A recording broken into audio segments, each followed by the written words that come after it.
Hello बच्चों, विजय गुरु में आप लोग का स्वागत है। कक्षा 10 गणित हम आज स्टार्ट कर रहे हैं। तो आज हम वास्तविक संख्या के बारे में पूरा अच्छे ढंग से समझेंगे। वास्तविक संख्या क्या होती है। तो आज हम प्रश्नावली 1.1 को चालू करते हैं और उससे पहले हम वास्तविक संख्या के बारे में जान लेते हैं कि वास्तविक संख्या क्या होती है और उसके पूरे डिटेल में हम जान लेते हैं। तो आज हम प्रश्नावली 1.1 को आज हम डिटेल में समझते हैं। उससे पहले बच्चों क्या होती है कि पहले हम वास्तविक संख्या के बारे में हम जान लेते हैं, आखिर वास्तविक संख्या क्या होती है। ओके, पहले हम ये चीज़ जानना ज़रूरी होती है, तब हम आगे क्लास अच्छे ढंग से स्टार्ट करेंगे। तो पहले वास्तविक संख्या को हम जान लेते हैं। तो किताब को साइड करते हैं।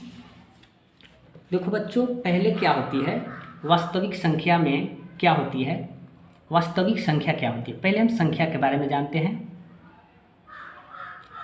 पहले हम संख्याएं के बारे में जानते हैं। तो बच्चों, संख्या दो प्रकार की होती है। संख्या कितनी होती है? दो होती है। एक संख्या होती है वास्तविक, क्या होती है? वास्तविक संख्या। एक वास्तविक संख्याएं और दूसरा होता है क्या? काल्पनिक संख्या।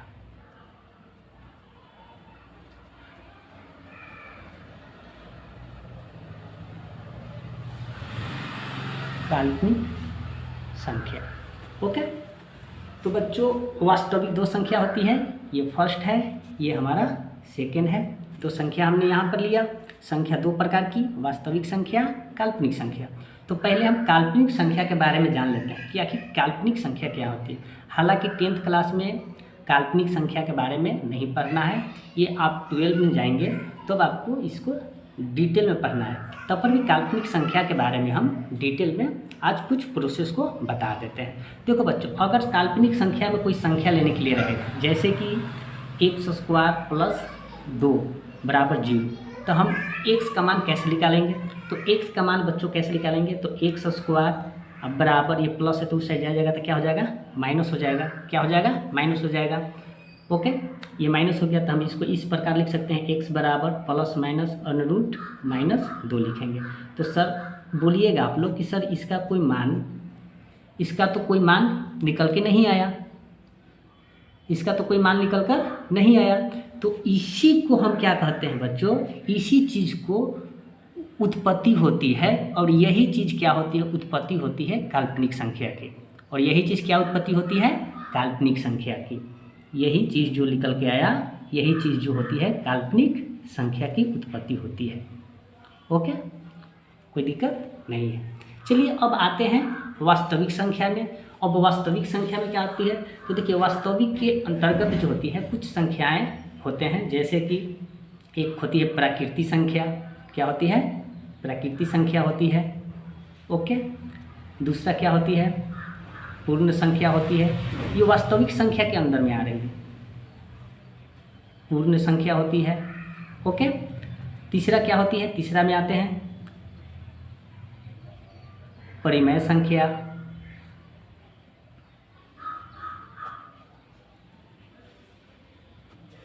एक अपरिमेय संख्या। चौथा में आता है अपरिमेय संख्या।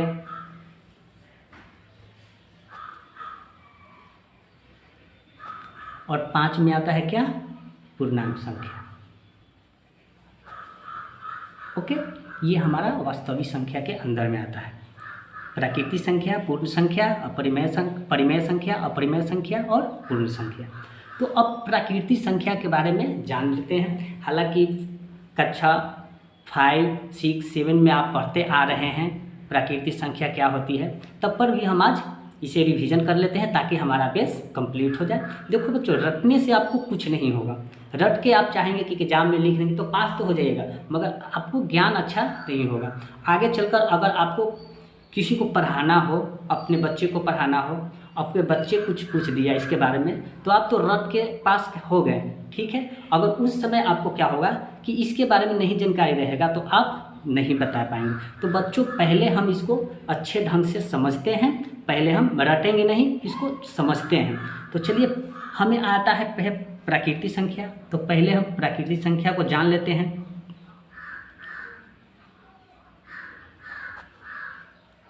पहले हम इसे जान लेते हैं। ओके, प्राकृतिक संख्या क्या होती है? प्राकृतिक संख्या को हम क्या करते हैं बच्चों? n से सूचित करते हैं। एग्जाम्पल में लेते हैं, n से हम सूचित करते हैं, इसे हम नेचुरल नंबर बोलते हैं। ओके, एग्जाम्पल में ले लेते हैं। प्राकृतिक संख्या आखिर है क्या?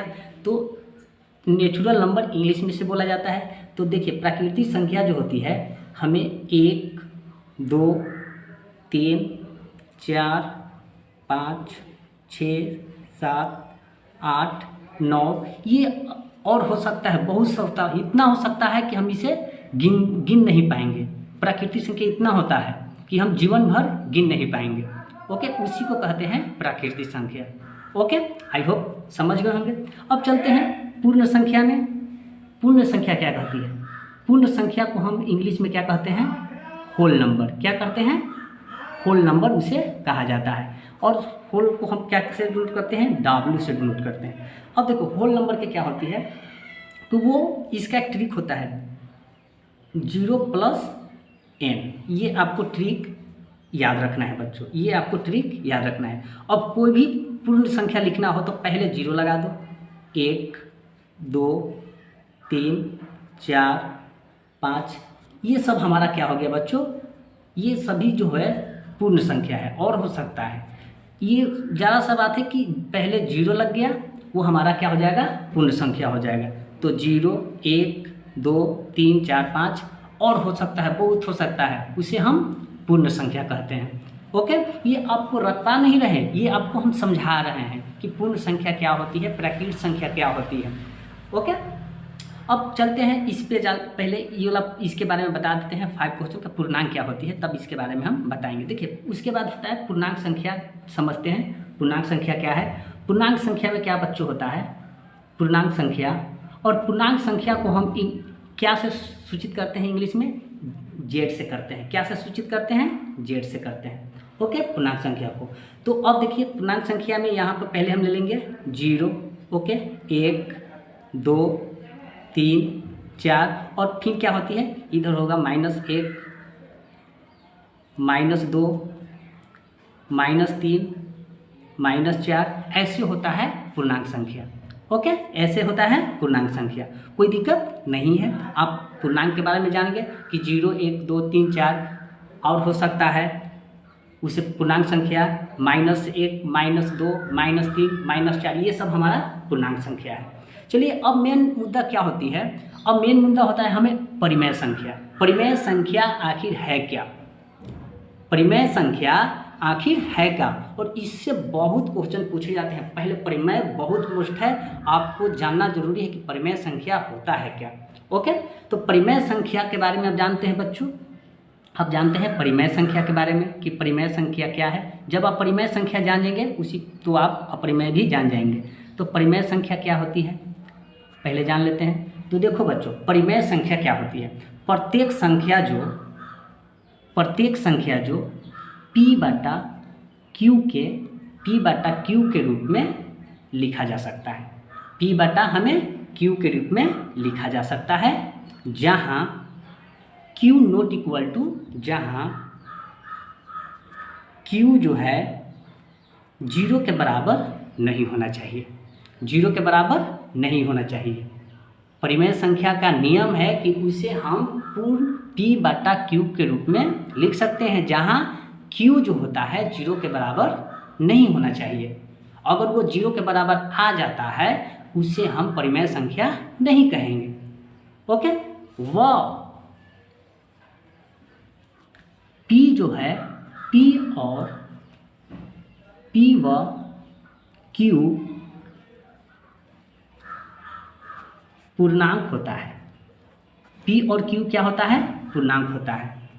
या इसका एचसीएफ जो होगा, इसका एचसीएफ P और Q का एचसीएफ जो होगा आपका हमेशा 1 होना चाहिए।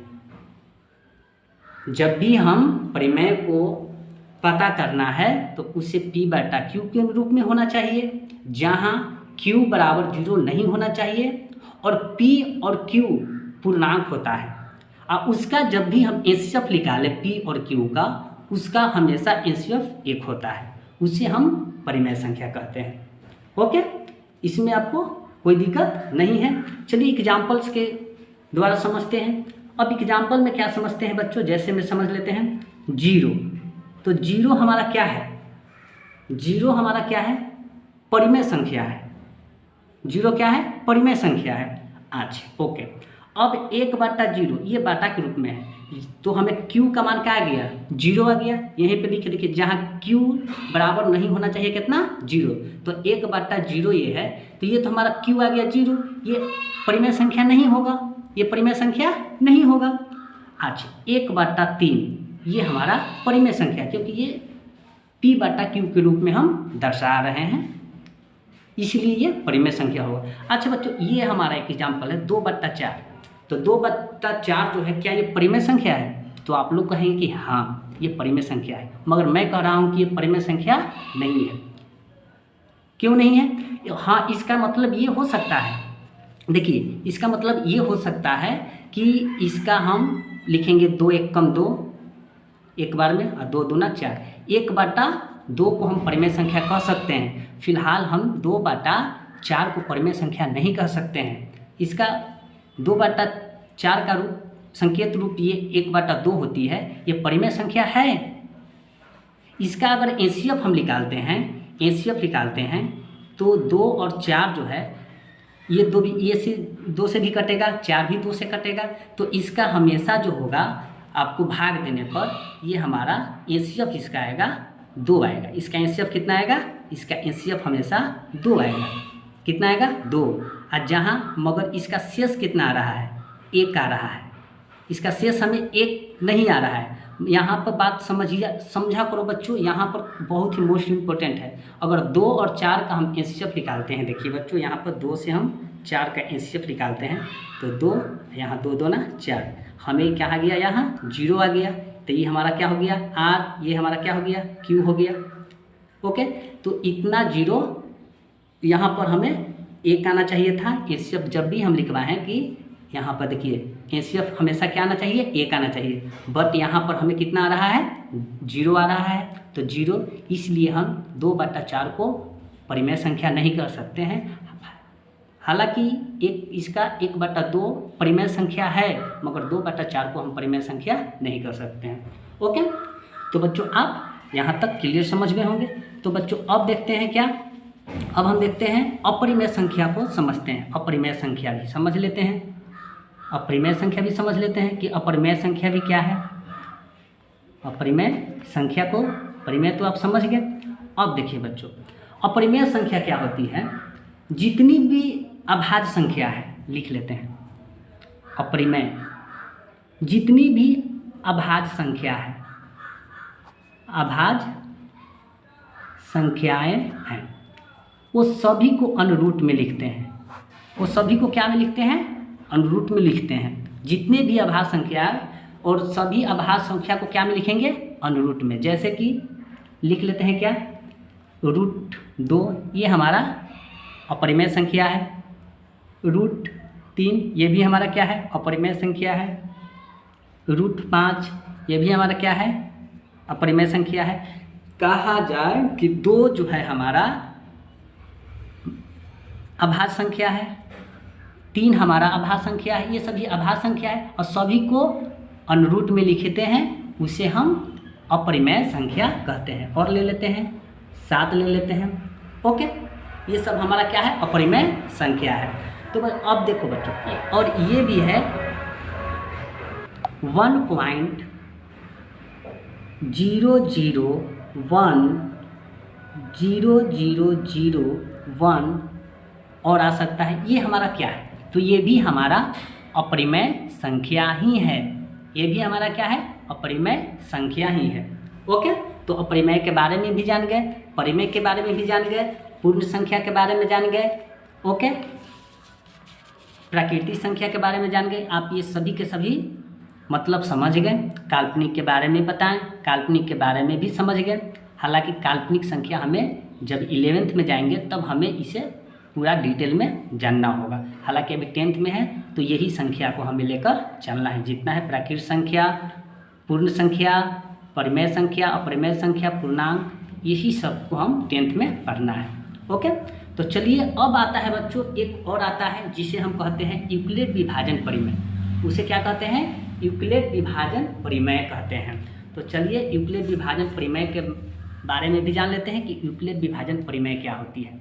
चलिए इसके बारे में जान लेते हैं। यूक्लिड विभाजन परिमेय, अब इसके बारे में जान लेते हैं कि यूक्लिड विभाजन परिमेय क्या है। ओके, तो देखो बच्चों, यूक्लिड विभाजन क्या कहता है? यूक्लिड विभाजन कहता है कि दो संख्या लिया जाता है। यूक्लिड विभाजन, एक ए ले लिए और एक बी ले लिए, ये हम दो संख्या ले लिए। ओके, तो यूक्लिड विभाजन कहता है कि बड़े वाले नंबर को किस प्रकार लिखेंगे। तो ये हमारा ए है, ये हमारा बी है, तो ये जो है ये हमारा ए जो है बी से बड़ा है। यूक्लिड विभाजन कहता है कि ए जो है बी से क्या है? बड़ा है। तो जब भी बड़ा रहे तो उसको किस प्रकार लिख सकते हैं? तो हम लिख सकते हैं बच्चों, ये हमारा जो है, ये हमारा तो बड़ा है, ए जो है बी से बड़ा है, तो इसको इस फॉर्म में लिख सकते हैं, बी क्यू प्लस आर। ये कहता है ए बराबर, जब ए बड़ा है तो इसको इस फॉर्म में हम लिखते हैं, बी क्यू प्लस आर लिखते हैं। ओके, जहाँ बच्चों क्या होता है, आर जो है, ये आर जो है बी से हमेशा बड़ा रहता है, बी से बड़ा रहता है। आर का मान जो होता है बी से बड़ा होता है। ओके, या जीरो या जीरो से बड़ा होता है आर जो होता है। बात समझ रहे हैं ना? यूक्लिड विभाजन ये कहता है कि बड़े वाले नंबर को किस प्रकार लिखेंगे।